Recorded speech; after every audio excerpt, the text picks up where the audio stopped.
اسرائیل میں حماس کی ایک اور کارروائی، اسقلان شہر میں 15 اسرائیلیوں کو ہلاک کر دیا۔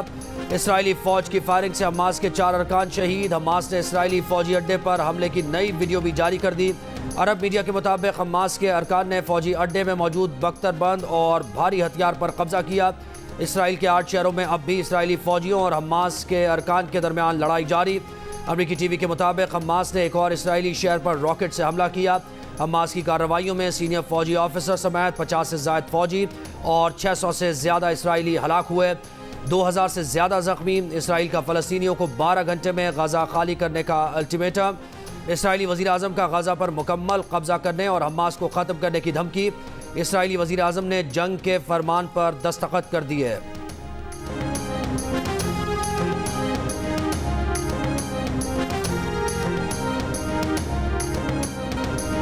غزہ پر اسرائیل کی بمباری سے شہید ہونے والے فلسطینیوں کی تعداد 313 ہو گئی۔ مغربی کنارے میں بھی 7 فلسطینی شہید، 2000 سے زائد زخمی ہو گئے۔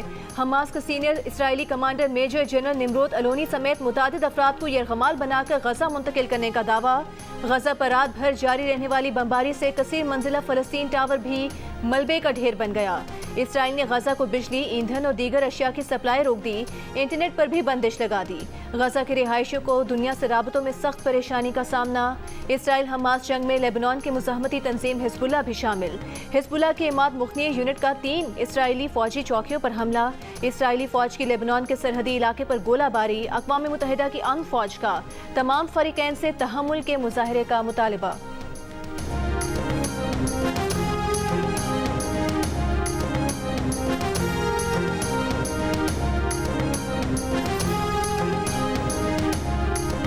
مسیحیوں کے روحانی پیشوا پوپ فرانسس کا اسرائیل اور فلسطین سے فوری طور پر کارروائیاں روکنے کا مطالبہ۔ بیان میں کہا کہ جنگ کبھی بھی مسائل کا بہتر حل ثابت نہیں ہوتی۔ حماس کی کارروائیوں کے حق میں یمن، کویت، ایران، عراق، ترکی، اردن، لیبنان اور دیگر مسلم ممالک میں مظاہرے۔ عوام کی بڑی تعداد فلسطینی پرچم تھام میں شریک ہوئی۔ فلسطین کے حق میں نعرے۔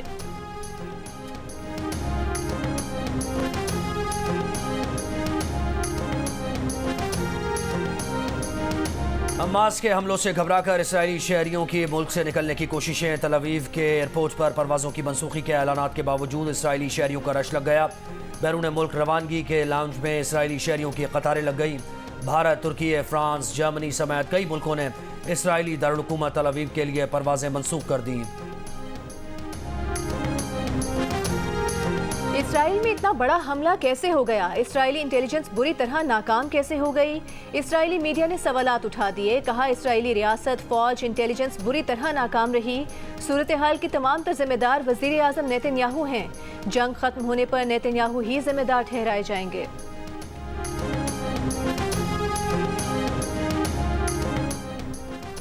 افغانستان کے صوبہ ہرات میں زلزلے سے 2000 سے زائد اموات۔ افغان حکام کی تصدیق۔ عالمی ادارہ برائے صحت کے مطابق ہرات کے 12 دیہات میں 600 سے زائد گھر تباہ، 4200 افراد متاثر ہوئے۔ ملبے کا ڈھیر بنی عمارتوں میں دبے افراد کو نکالنے کے لیے ریسکیو آپریشن جاری۔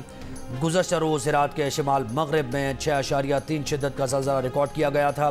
زلزلے کے بعد 8 طاقتور آفٹر شاکس آ چکے ہیں۔ خوفزدہ شہری سڑکوں پر موجود۔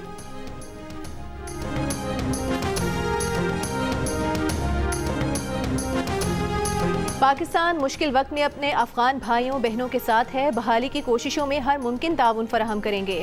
پاکستان کی افغانستان کو یقین دہانی۔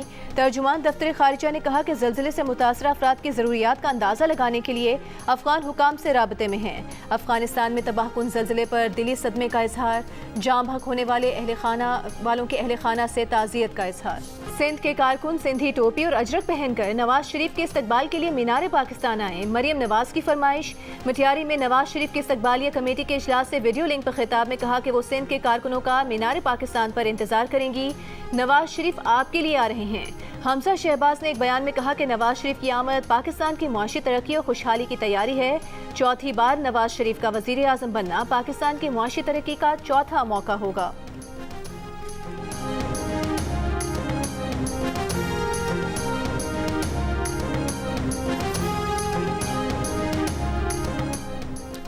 کرسی نہیں بہتری چاہتا ہوں، اپنی پارٹی چلا رہا ہوں، کسی کو توڑنے جوڑنے کے لیے نہیں آیا۔ پرویز خٹک کی پریس کانفرنس۔ کہا ان کی پارٹی کا نعرہ امن ہے، پی ڈی ایم عوام کو گمراہ کر رہی ہے۔ ان جماعتوں نے 35 سال میں ملک کی کیا خدمت کی ہے؟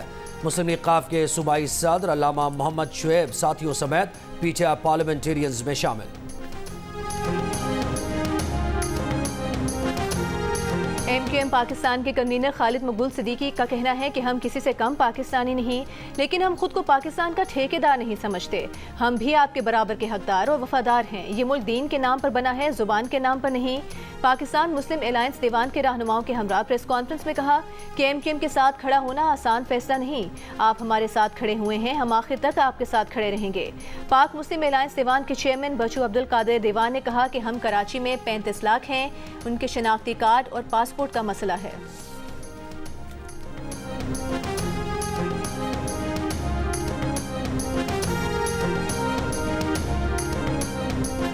مسلم لیگ نون کی چیف آرگنائزر مریم نواز آج لاہور میں جلسے سے خطاب کریں گی۔ پارٹی قائد نواز شریف کی وطن واپسی سے متعلق جلسہ ٹھوکر نیاز بیگ کے مقام پر ہوگا۔ سنگھ پورہ میں نواز شریف کے استقبال کی تیاریوں کے سلسلے میں تانگا ریلی، لیگی خواتین کی شرکت۔ پشاور میں بھی نون لیگ کی جانب سے جگہ جگہ خیر مقدمی پینافلیکس آویزاں کر دیے گئے۔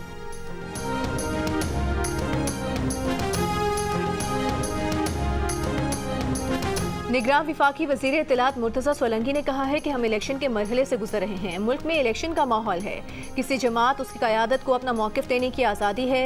الیکشن کی تاریخ دینا نگراں حکومت کا کام نہیں۔ الیکشن کمیشن جس تاریخ کا اعلان کرے گا اس پر انتخابات ہوں گے۔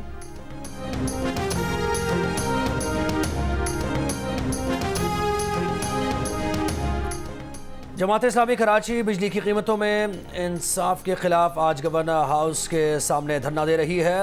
امیر جماعت اسلامی سراج الحق مظاہرے کی قیادت کریں گے۔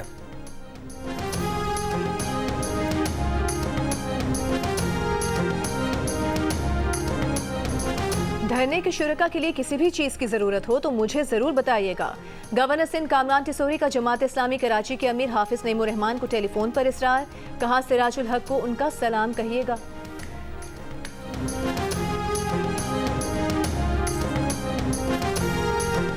ورلڈ بینک نے 50,000 روپے سے کم تنخواہوں پر ٹیکس لگانے کی سفارش واپس لے لی۔ عالمی بینک کے ترجمان کا کہنا ہے کہ سفارش 2019 کے اعداد و شمار پر مبنی تھی، جسے حالیہ مہنگائی اور لیبر مارکیٹ کے حالات کی روشنی میں اپڈیٹ کرنے کی ضرورت ہے۔ عالمی بینک انکم ٹیکس میں چھوٹ کے لیے کسی خاص نئی سطح کی سفارش نہیں کرتا۔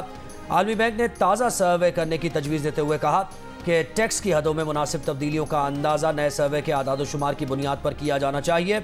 مناسب تبدیلیاں کم آمدنی کے تحفظ کے لیے ڈیزائن کی جانی چاہیے۔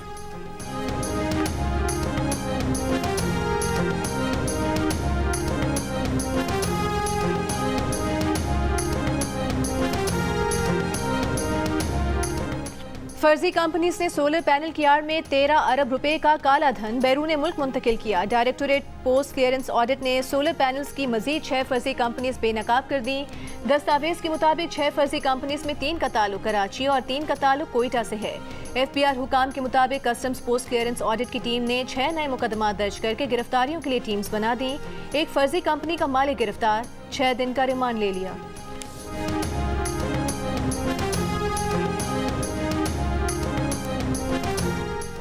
قومی ادارہ برائے صحت نے نیپا وائرس کے پھیلاؤ کا خدشہ ظاہر کر دیا۔ صوبائی ہیلتھ اتھارٹیز کو مراسلے میں کہا کہ بھارتی بارڈر ایریاز میں موجود چمگادڑ سے نیپا وائرس پاکستان منتقل ہو سکتا ہے۔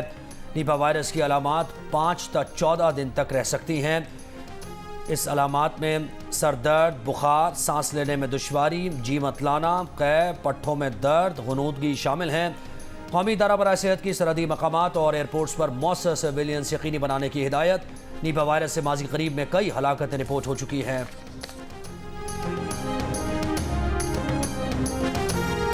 کراچی پولیس کا سب انسپیکٹر ڈکیتی مزاحمت پر قتل۔ پولیس کے مطابق سپر ہائی وے پر ملزمان نے لوٹ مار کی، فرار ہوتے ہوئے مقتول کا اسلحہ بھی ساتھ لے گئے۔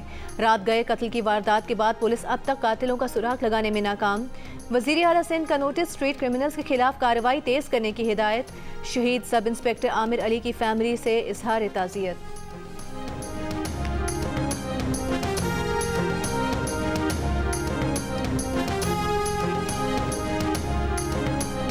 58% پاکستانی شاپنگ مال سے دور، کہتے ہیں شاپنگ مال بالکل نہیں جاتے۔ 3% نے باقاعدگی سے شاپنگ مال جانے کا بتایا۔ 40% نے کہا کہ وہ شاپنگ مال صرف ضرورت کے وقت جاتے ہیں۔ گیلپ پاکستان نے عوام کی آراء پر مبنی نیا سروے جاری کر دیا۔ پاکستان فلسطینیوں سے اظہار یکجہتی کرتا ہے۔ اسرائیلی قابض فورس سے مطالبہ ہے کہ مظالم فوری بند کیے جائیں۔ نگراں وزیر خارجہ جلیل عباس چیلانی کا مشرق وسطی میں بڑھتی کشیدگی اور معصوم انسانی جانوں کے نقصان پر گہری تشویش کا اظہار۔ جلیل عباس چیلانی نے کہا کہ خود مختار ریاست فلسطین کا قیام 1967 سے پہلے کی سرحدوں اور اقوام متحدہ کی قراردادوں کی بنیاد پر ہونا چاہیے۔ عالمی برادری کو تنازعات کے خاتمے، شہریوں کی حفاظت کے لیے اپنا کردار ادا کرنے کی ضرورت ہے۔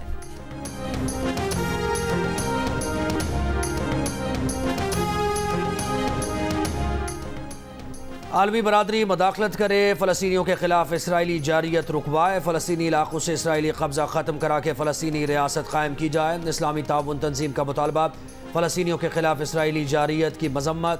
OIC اعلامیے میں کہا گیا ہے کہ اسرائیلی جارحیت کے نتیجے میں سینکڑوں فلسطینی شہید اور زخمی ہوئے۔ مراکش کا عرب لیگ سے ہنگامی اجلاس بلانے کا مطالبہ۔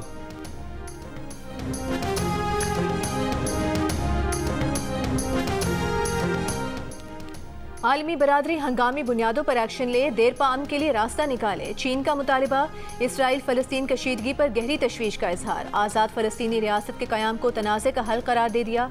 سعودی عرب اور متحدہ عرب امارات کا فریقین سے تشدد روکنے پر زور۔ ترجمان ایرانی وزارت خارجہ نے کہا، اسرائیلی مظالم پر عالمی برادری کی خاموشی اور بے عملی کے بعد فلسطین کے پاس مزاحمت کے سوا کوئی راستہ نہیں بچا۔ قطر نے اسرائیل کو خراب صورتحال کا ذمہ دار قرار دے دیا۔ ترکی کی کشیدگی میں کمی کے لیے مدد کی پیشکش۔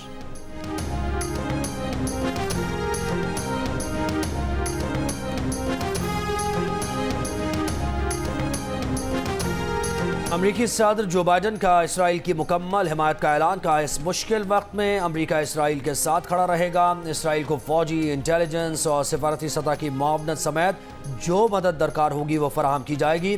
یورپی کمیشن اور نیٹو اتحاد کی بھی اسرائیل پر حماس کے حملوں کی مذمت۔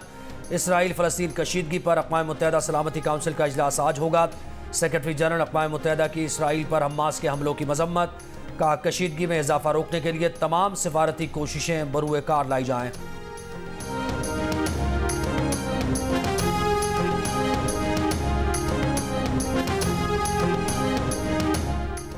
غاصب فوج کے خلاف اپنی آزادی کے لیے لڑنا فلسطینیوں کا حق ہے۔ مریم نواز کا فلسطینیوں سے اظہار یکجہتی۔ بیان میں کہا کہ ظالم و غاصب کے خلاف مظلوم کا ساتھ دینا ہی انصاف ہے۔ پیپلز پارٹی کی شہری رحمان نے کہا کہ جب تک فلسطینیوں کو انصاف نظر نہیں آتا، تشدد میں اضافے کا یہ سلسلہ جاری رہے گا۔ پیپلز پارٹی کے سینیٹر رضا ربانی نے کہا کہ پاکستان کے عوام فلسطین اور بیت المقدس کی آزادی تک فلسطین کے ساتھ کھڑے رہیں گے۔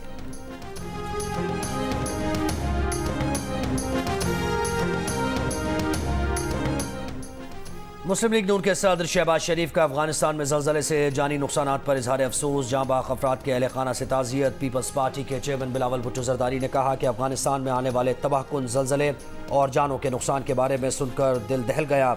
ہماری تعزیت اور دعائیں متاثرہ خاندانوں کے ساتھ ہیں۔